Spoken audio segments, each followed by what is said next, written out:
opportunity today to recognize some of the incredibly wonderful people that have touched the lives of so many people in the community who need help, from dispatchers and policemen, firemen, doctors and nurses, paramedics at AMR. We've had the chance to honor some of the great work that they've done. The unsung heroes got some recognition today. So having the governor here, being part of the public safety team before, and now the state's commander-in-chief, we work with him and his office and representatives in disasters throughout the community and throughout the state. And so the governor has a lot of credibility with public safety people because we know he's walked a mile in our shoes. It's my great privilege to welcome our commander-in-chief, our governor of the great state of Mississippi, Phil Bryant. Thank you. Thank you, sir. Thank you. It's my great honor as a first responder to be here to honor you. You see, I was a deputy sheriff early in life. In fact, all I really ever wanted to be was a deputy sheriff. After graduating from the University of Southern Mississippi with a criminal justice degree, I was able to fulfill that dream in Hinds County. And so I know the feeling of intrepidation and joy when you're able to just simply help someone. Now, in those days, as we were talking, our training was primitive. In fact, I went to the YMCA to learn how to give first responder medical treatment, CPR. We had no training program. No one knew exactly what it was. Now, these were in the dark ages of the 1970s. So in 1977, several of us found out that the Y would actually teach you how to do that. Now, it was the old days of lifting the feet, doing mouth to mouth. But when you arrive on the scene and you're in uniform and you're in a marked vehicle, as I was as a young deputy sheriff, and people are hurting, they expect that you know how to help. And there was nothing more difficult than to try to explain to them that I was not medically trained. And when they were crying out for help for someone, and the best you could do was to try as you might to get someone there, to get an ambulance on the way. And so I want to thank you for what you've been able to do to bring first responders to those life-saving opportunities now. And many of you, I read the bio and read the stories of what you have been able to achieve, arriving on the scene and actually saving lives, delivering babies. I've never had to do that. I've been in the room where I saw two delivered, and I never want to go through that again. If I looked at what AMR has been able to do, serving 1.2 million people, now we've got roughly 3 million people in the state of Mississippi, so you're thinking this is a third of the state of Mississippi that has been served. Remarkable. People whose lives would have been lost in the past are now being saved. Sheriff, it's good to see you. To know that the type of leadership that we have with the chiefs and the sheriffs here on the Mississippi Gulf Coast is nothing less than remarkable. So we just wanted to say thank you. Thank you for what you're doing. Thank you for your sacrifices. See, I understand when I was a deputy sheriff that our duties never ended. No matter where you were at, if something went wrong, you tried to render aid and support. Just today, I've issued a letter to the Department of Public Safety, Bureau of Investigations, and Bureau of Narcotics, asking all off-duty state officers to carry their weapon with them, off-duty. You see, if you're in a movie theater, or you're at a park, or in a church, or near a school, and something were to happen, an active shooter was present, we want to make sure that a highly trained, qualified law enforcement officer is there to serve and protect. So you will not know that they are there. More than likely, if you're in a movie theater or a restaurant, we hope, if something were to take place, a tragedy that has occurred recently in Louisiana, I hope one of our officers would be among the people near you, because we intend to stop it, prevent the loss of life. Someone is injured, we'll call on many of you to respond. You have a very fortunate job in life. you get to save lives. Now, I know it's difficult. I know it doesn't pay a lot. Believe me, I know it doesn't pay a lot. But each day, you have the rare opportunity of being able to respond to times of tragedy and to make a difference. In the military, when you save a life, they often give you a medal. And if you, under the right conditions, it might be the Congressional Medal of Honor for saving the lives of fellow military personnel. When you do it, we say thank you. Now today we took some photographs. We'll honor you here today and recognize that. I wish everyone across the state would do more of this so that we can let people know what you really do for a living is to keep people alive. You stay at it. As governor of the state of Mississippi, I'm going to render all the support that I possibly can. We're going to celebrate when we can. We're going to serve when we're needed. Now, on the 28th day of August, Friday at lunch, we're going to be at Jones Pavilion. We're going to celebrate the first responders, not only those that responded to Katrina, the amazing men and women who, many of which lost everything they had and stayed on duty.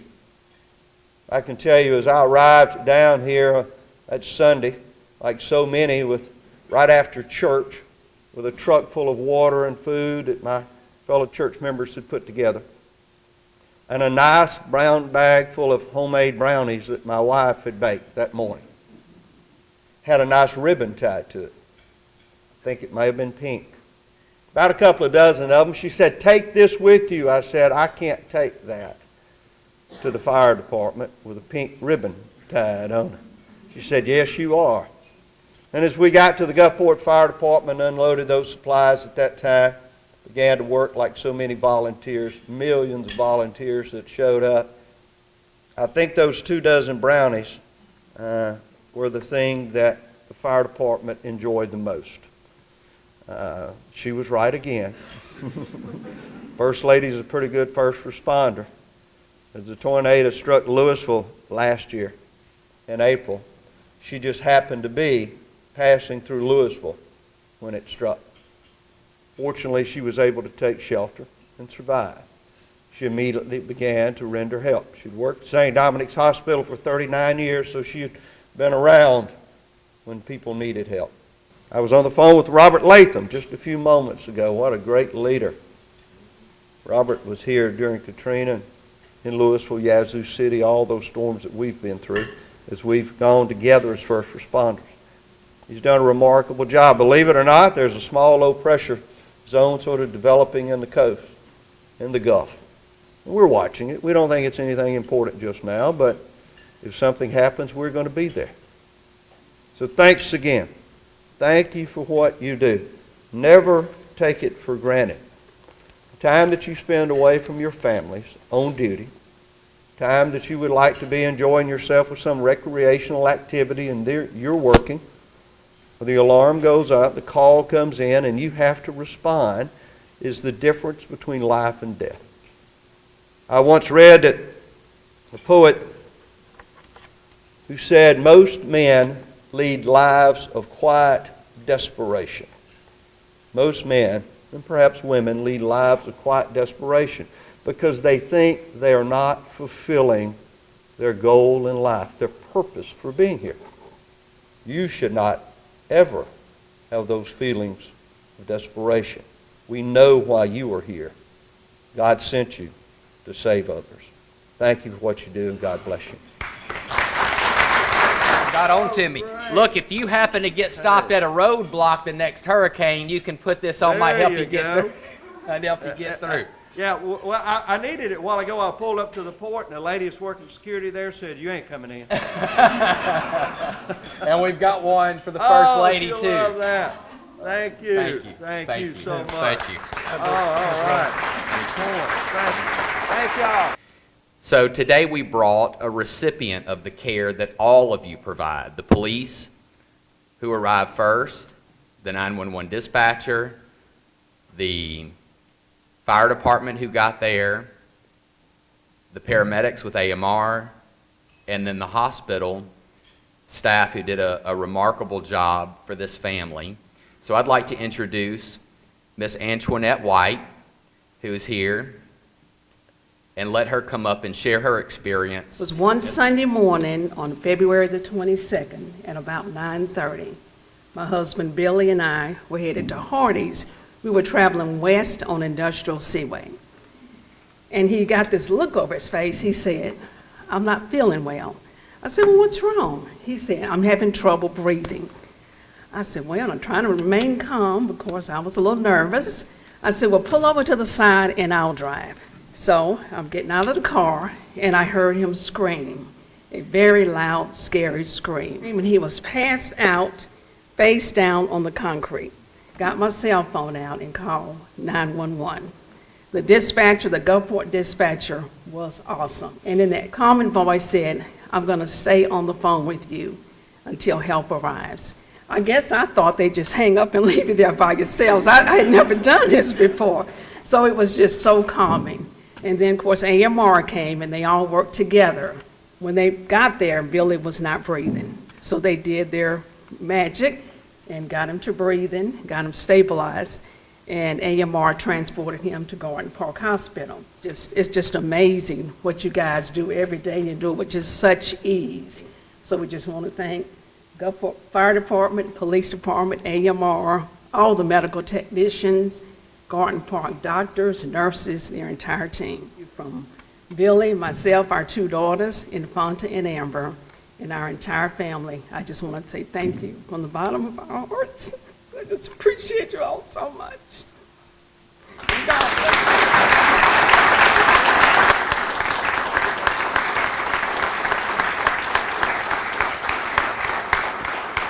Okay, thank you. We're going to move on to our award presentation, and Greg is here. The things that these people do every day are not things that normal people do. And we don't often do them for the thanks. We do them because it's just the right thing to do. And every once in a while, it's okay for us to sit back and say thanks for a job well done. In March 2015, these fire rescue professionals responded to a victim of cardiac arrest. Lieutenant Carter and Engineer Fall made the difference for the patient and her family.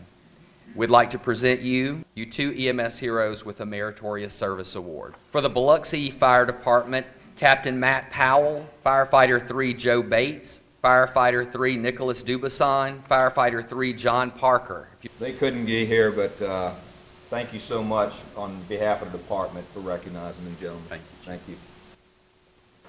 For the Gulfport Police Department, Officer Louis Garcia. Officer Garcia was dispatched as a negotiator to a call of a suicide threat. Using his training in negotiations and communication, Officer Garcia was able to convince the man to untie himself and go with AMR paramedics to the hospital. For Harrison County Fire Service, Firefighter Rob Matui. In May of this year, Firefighter Robert Matui responded to help a young mother who had just given birth in her home. When he got there, he determined that the baby wasn't breathing and had no pulse. He was quick to start CPR on the infant. He continued to assist the paramedics with advanced care, and thanks to his quick, expert assessment and quick action of providing quality CPR, the infant was revived and later transferred to New Orleans for more advanced, extended care. AMR South Mississippi presents to Harrison County Fire Services Firefighter Robert Maturi this Meritorious Service Award. The Iberville Fire Department. Earlier this year, Cody Millette was part of his department's response to a young patient who had been badly injured. The child was in severe pain, very scared, and very anxious. Known for his soothing and comforting demeanor, Cody consoled the patient and eased her fear and treated her injuries. We recognize firefighter and EMT Cody Millette with this Meritorious Service Award. For the City of Diamond Head, Mr. Russell Niecase and Mr. Joey Barr. While driving to a job site in Diamond Head, a resident was frantically flagging their vehicle down. They stopped to see what was happening, and they found a patient who wasn't breathing and had no pulse. They immediately started CPR and continued helping the patient until fire and EMS responders arrived. Without a second thought, they selflessly gave of themselves to make a difference between life and death for a fellow citizen. Long Beach Fire Department. Honoree is Training Chief Joe Stapleton has earned the respect of fire rescue leaders across the coast. Joe's flexibility and passion for excellence and response readiness during the Ebola crisis led the way and set an example in our community and our state. For his dedication to service, commitment, excellence, and strong leadership, AMR recognizes Long Beach Fire Department Training Chief Joe Stapleton with this Meritorious Service Award.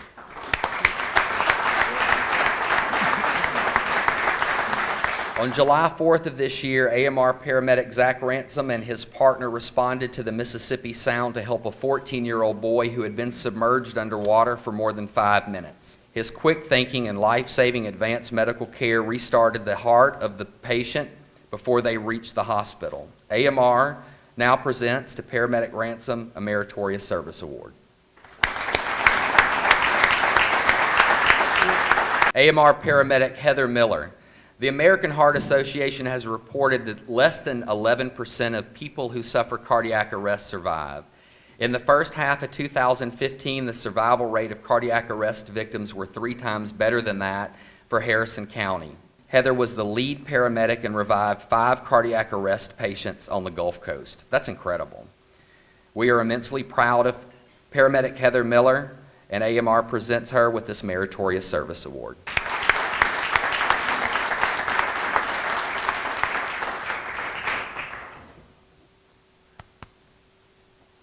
And I hope when it's my turn to drop out, Heather's there. It'll probably be Greg. I'll be in big trouble. AMR paramedic Roger Bardwell. This past spring, AMR conducted a 4.5-week EMT course for fire departments throughout Harrison and Hancock counties. Paramedic Roger Bardwell was the lead instructor for the course, teaching these classes at night while sacrificing time away from his family to help his community and fire department colleagues. Roger's students completed the course with an unprecedented 96% pass rate. As a result of his dedication, there are now 38 new EMTs serving the community on the Gulf Coast. AMR now presents paramedic Roger Bardwell with this Meritorious Service Award.